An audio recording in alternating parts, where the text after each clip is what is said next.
Bonjour, I'm Pierre from French Moments, and in this video I'll take you for a walk in the village of Viens in Provence. If you enjoyed this video, please hit the like button. It really supports the channel and helps us bring more unique content to you. Also, if you haven't already, click on the subscribe button and turn on the notification bell so you never miss out on our latest videos.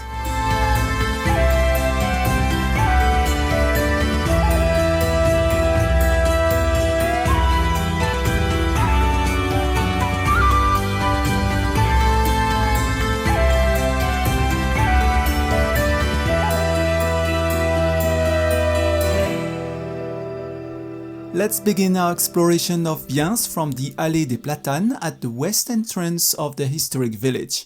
In front of us stands the Portail, the fortified gate topped with the clock tower. This is the main entrance to Viens, which was accessible to carriages. The base of the gate is Romanesque, while the upper part dates back to the 16th century.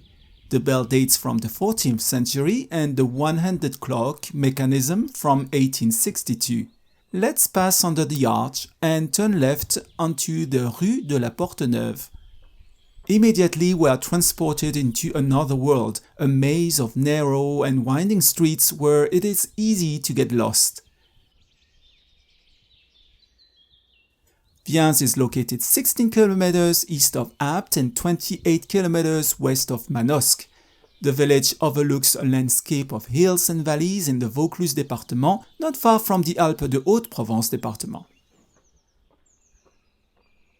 Viens still retains some businesses such as a grocery store, a bakery, a restaurant and a honey farm, making it an ideal countryside getaway. Let's take a left onto the Rue du Château. Let's take a look at the beautiful inner courtyard of the Hôtel Monnier d'Arnaud, dating from the Renaissance.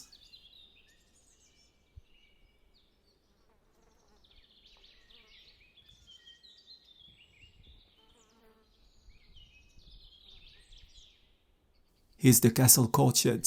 The castle was built in the 16th century and renovated in the 18th and 19th centuries.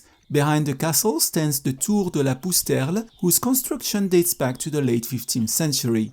Let's retrace our steps.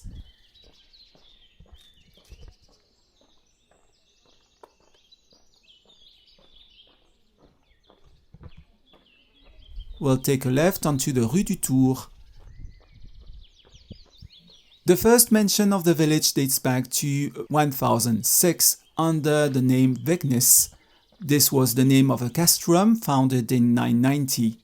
In the 12th century, the Saint-André Abbey of Villeneuve-les-Avignon owned a priory here, which served as the parish church until the early 13th century, along with two churches, Saint-Vérole and Saint-Jean, from which it derived its income. In the 12th century, the fief of Viens was under the county of Forcalquier. Then it passed to the Count of Provence in 1220.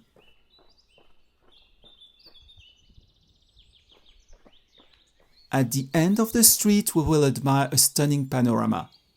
It becomes clear that Viens is a perched village above the valley. We discover a panorama from the Montagne de Lure to the Grand Luberon.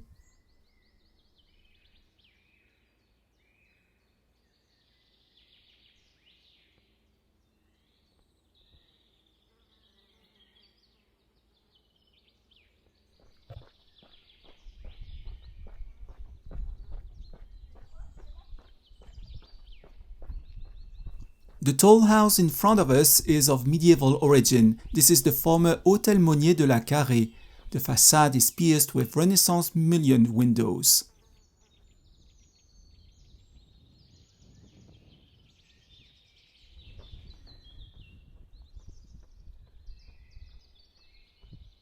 We are now on the Grande Rue, which I admit does not at all have the image one might have of a village's high street.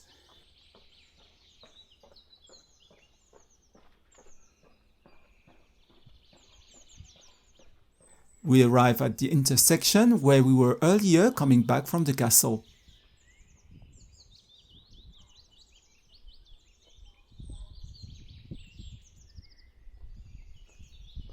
We are now going to take a left onto the Rue du Chat Noir. This transverse cobblestone street will lead us to the Rue de la Place.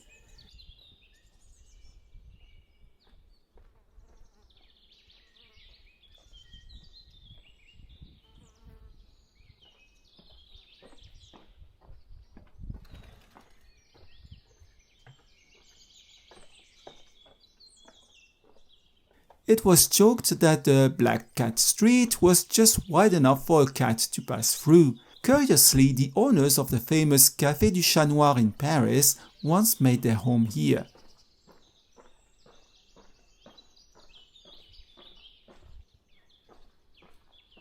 Let's turn left towards the Place Centrale.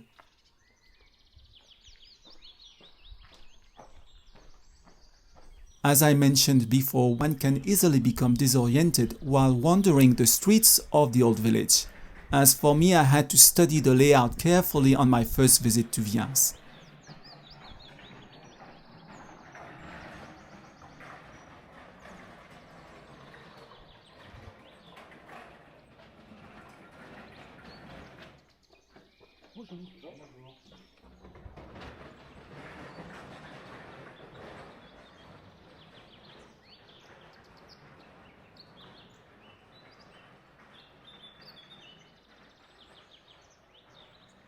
We arrive at the area that is perhaps the most picturesque in Viens, with its old houses and vaulted passageways.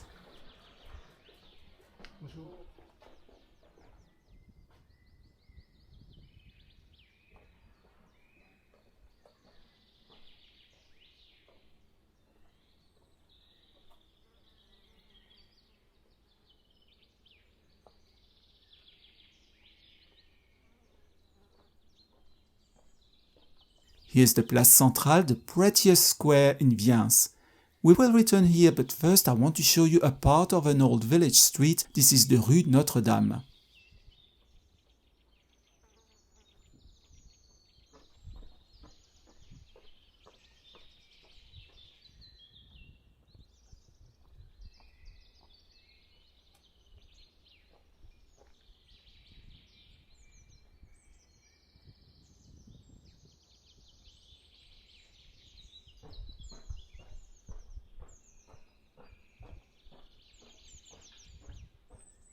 The little square was the old market square.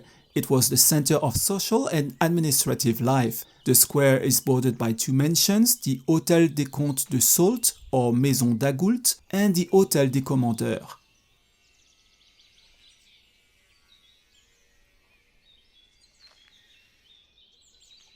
Let's go down the Rue Notre-Dame.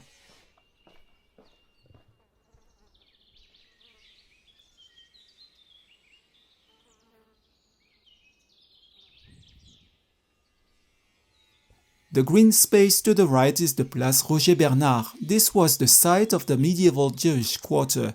The Jewish community in Viens was small and was dispersed in 1498 during the general expulsion of Jews from the region. Let's turn around to admire the back of the Hôtel des Commandeurs and its modern Gothic trilobed windows.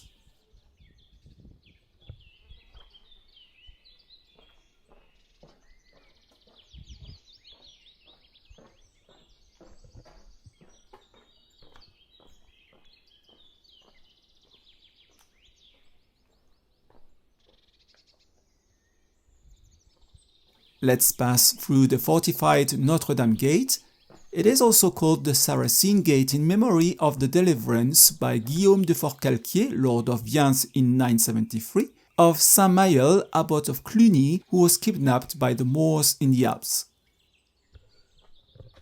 And here's the lovely view of the Church of Viens and its Lombard Romanesque bell tower from the 13th century. The Church of Saint-Hilaire was built in the 12th century outside the ramparts and slightly lower down.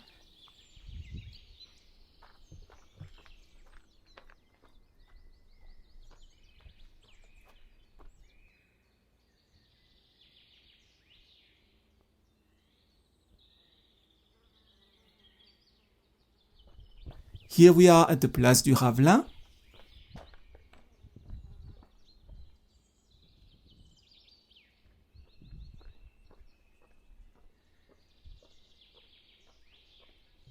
We are now walking along the Rue du Faubourg, which follows the path of the old medieval rampart.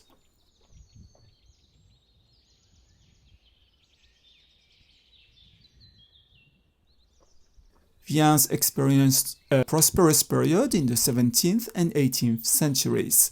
Markets and fairs were held here, and there were many craftsmen, including coppersmiths, masons, blacksmiths, and weavers. There were 1,320 inhabitants in 1716, which is double today's population. However, today the population easily reaches 1,500 residents if we count the holidaymakers in summer.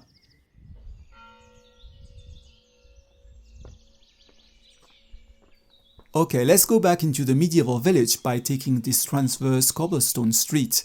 It leads to the Rue de la Place.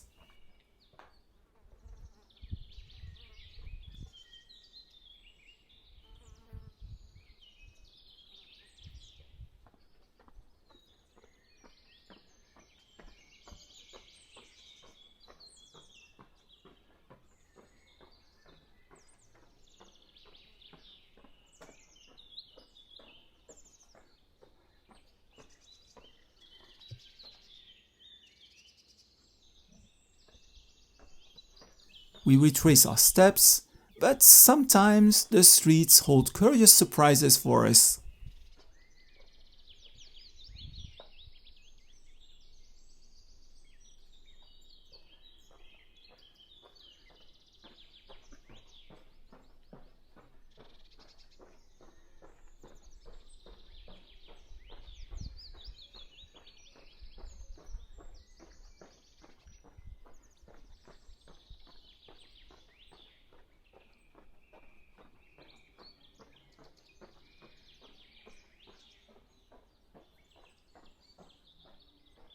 If you're watching this on YouTube and you've been to Viens and this part of Provence, I'd love to hear about your visit. Drop a comment below and tell us what you loved about it. Here we are back at the clock tower.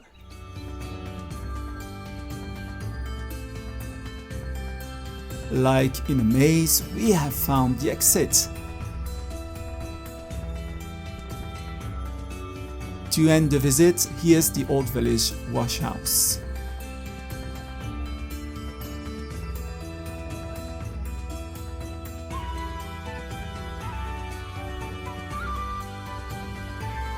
Thank you for taking part in this discovery walk with me. It was a real pleasure to help you discover the village of Viens in Provence. I'll see you soon for other adventures. À bientôt!